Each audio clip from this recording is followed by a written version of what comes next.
Why do so many people feel lost despite living in an age of unprecedented freedom, comfort, and personal choice? Modern society places tremendous emphasis on self-fulfillment, self-expression, and personal happiness. While these ideals possess genuine value and have encouraged important forms of self-development, they become insufficient when the self becomes the sole center of our existence. Human beings seem to find lasting meaning, resilience, and purpose not by endlessly pursuing their own desires, but by orientating their lives towards something greater than themselves, whether that be God, truth, beauty, service, community, art, science, or the betterment of future generations. There are natural limits to a life centered entirely upon the self. Psychology offers one explanation through the theory of the hedonic treadmill, the tendency for people to quickly return to a relative stable level of happiness despite major positive or negative life events. Winning the lottery, receiving promotion, or acquiring wealth may provide temporary satisfaction, but expectations rise alongside achievements. New ambitions replace old victories, and satisfaction continually retreats into the distance. Pleasure and success alone rarely provide lasting meaning because they were never really designed to. When the self becomes the ultimate source of meaning, meaning itself becomes fragile. Identity becomes dependent upon success, appearance, wealth, or status, all things that are vulnerable to change. Rationality gradually becomes subordinate to emotions, and internal feelings begin masquerading as objective truths. Rather than allowing reality to correct us, we begin interpreting reality through the lens of whatever we happen to feel. Since we cannot directly experience another person's consciousness, our own experiences inevitably become the baseline from which we judge everything else. Left unchecked, this creates a cycle of self-absorption, where the individual becomes both the author and the judge of their own meaning. If this way of living ultimately proves unsatisfying, why has modern culture encouraged it so enthusiastically? Consumerism depends upon continual personal satisfaction. Modern economies flourish when consumers continue purchasing, and businesses compete by persuading individuals that products will improve not simply their lives, but their identity. Advertisements rarely sell function alone. They sell confidence, belonging, freedom, attractiveness, or even social status. Brands become symbols through which people communicate who they are rather than merely what they want. And social media intensifies this tendency by encouraging constant comparison and constructing identity through public perception. Even the popular advice to follow your passion often lacks a deeper framework of responsibility and service. The advice isn't necessarily false, but it's incomplete. It begins and ends with the self, rarely asking what others need or what contribution one is uniquely capable of making. A richer understanding of purpose includes at least 4 dimensions: responsibility, service, discipline, and calling. Passion supplies energy, but responsibility directs that energy towards something worthwhile. Passion tells us what excites us. Responsibility tells us what needs to be done. And throughout history, humanity has consistently searched for transcendence beyond mere survival. Religion, philosophy, art, and science all merged from humanity's desire to understand realities greater than ourselves.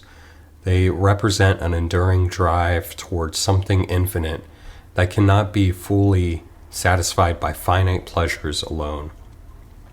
I would argue that many of modernity's values stand in tension with the deeper human need. Every meaningful journey requires a destination beyond the traveler. A journey pursued simply for its own sake eventually becomes circular because its purpose continually refers back to itself. Likewise, a life without a higher aim risks becoming directionless. Reason itself begins revolving around personal preference rather than objective reality, and meaning becomes increasingly arbitrary. Research consistently supports the importance of transcendence purpose. Studies based in the PERMA model of well-being and research examining purpose in life have demonstrated that individuals possessing a strong sense of purpose recover more effectively from stress and adversity. Those whose lives are directed towards something beyond immediate comfort exhibit greater emotional resilience and healthier psychological adaptation during hardship. Meaning often emerges not through comfort but through responsibility. Religion offers perhaps the clearest example of this principle. Faith situates human life within a larger cosmic story and provides purpose independent of changing circumstances. Viktor Frankl argued in Man's Search for Meaning that human beings can endure extraordinary suffering if they perceive a meaningful purpose beyond themselves. His experiences in concentration camps demonstrated that survival often depended less upon physical strength than upon possessing a reason to continue living. And philosophy reaches similar conclusions. Aristotle believed genuine flourishing arose through cultivating virtue rather than pursuing pleasures. And St. Augustine expressed the same truth in the opening of Confessions when he famously wrote that our hearts are restless until they rest in you. Humanity possesses desires that finite pleasures cannot ultimately satisfy because they were created for communion with God. The problem is not desire itself, but disordered desire, loving lesser goods as though they were the ultimate good.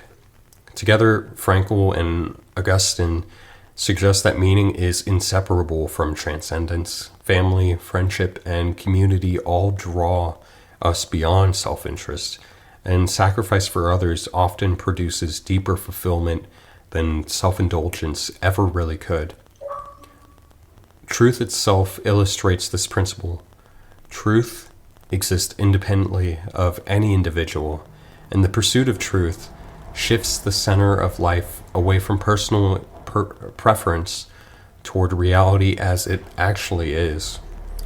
We don't invent truth, we discover it. And in this framework, the searching for truth ultimately becomes a search for God, and truth transforms us rather than serving us. We don't reshape reality according to our desires, but gradually conform ourselves to it. Scientific inquiry demonstrates this humility remarkably well.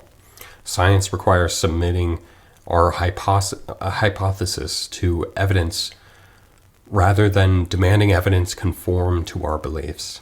It teaches that truth is discovered through discipline, openness, and correction rather than personal preference. Yet, science is only one avenue of approaching reality. It excels at answering questions concerning the natural world, while questions of morality, beauty, purpose, and God require philosophical, ethical, and theological reflection as well. Art similarly points beyond the self. The greatest works of art preserve meaning across generations because they illuminate universal aspects of human experience. Great artists do not merely express themselves. They reveal truths about beauty, suffering, hope, love, and the human condition. Art becomes meaningful precisely because it serves realities larger than the individual ego.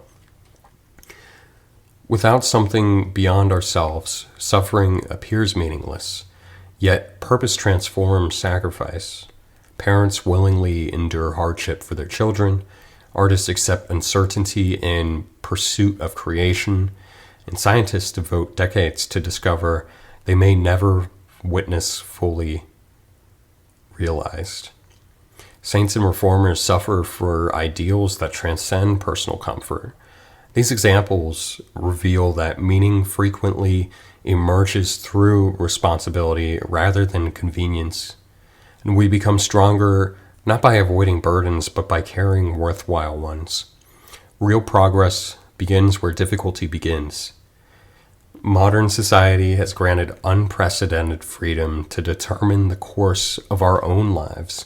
While this freedom has undeniably benefits, it has also introduced profound challenges. Countless options now exist alongside diminishing sources of guidance, and freedom without purpose produces paralysis. When every path appears equally valuable, choosing any particular direction becomes increasingly difficult. Choice without purpose often becomes overwhelming rather than liberating. And simultaneously, highly individualistic societies have witnessed the decline of third spaces, places outside home and work where communities naturally gather.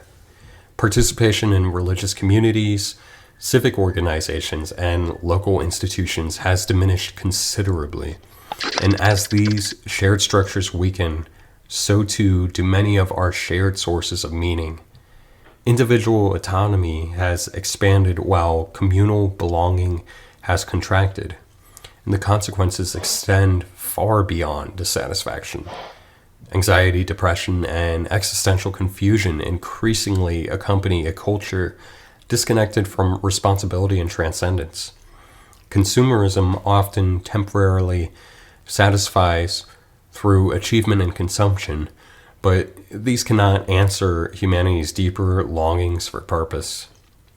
And without an objective source of meaning, nihilism often fills that vacuum. If meaning is entirely self-created, then it becomes fragile, arbitrary, and easily abandoned whenever circumstances changes. This distinction between invented meaning and discovered meaning is crucial.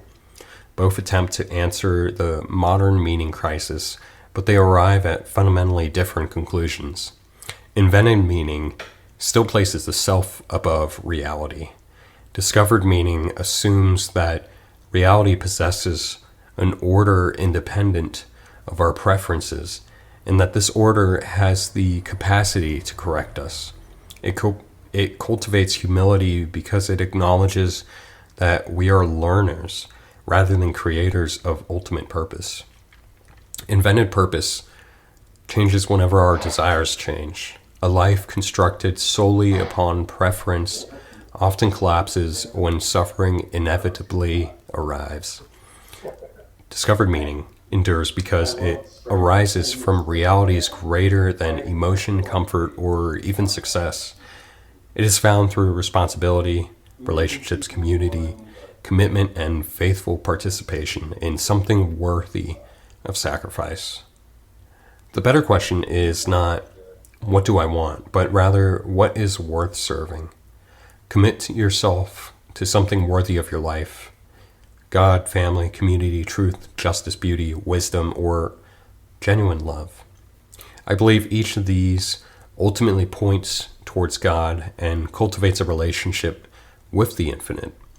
Every worthwhile purpose demands sacrifice because everything truly valuable costs something. Commitment provides shape, direction, and coherence to life. St. Paul captured this beautifully when he writes, "Do not be conformed to this world, but be transformed by the renewal of your mind, that by testing you may discern what is the will of God, what is good and acceptable and perfect." Paul's not describing merely positive thinking, but profound transformation through conformity to reality as God created it. Meaning is discovered by aligning ourselves with truth rather than inventing our own. Ultimately, many people feel lost despite possessing unprecedented freedom because we have forgotten the importance of orientating our lives beyond ourselves. The problem is not that we lack happiness, but that we lack direction. A ship without a destination will drift regardless of how sophisticated its design may be. And the paradox of human fulfillment is that we discover ourselves most completely when we stop making ourselves the center of everything. A meaningful life begins when we devote ourselves to something greater than our own reflection, allowing our actions to participate in a story that extends far beyond individual existence. Every meaningful journey requires a destination beyond the traveler. And perhaps the greatest task of human life is discovering one worthy of the journey itself.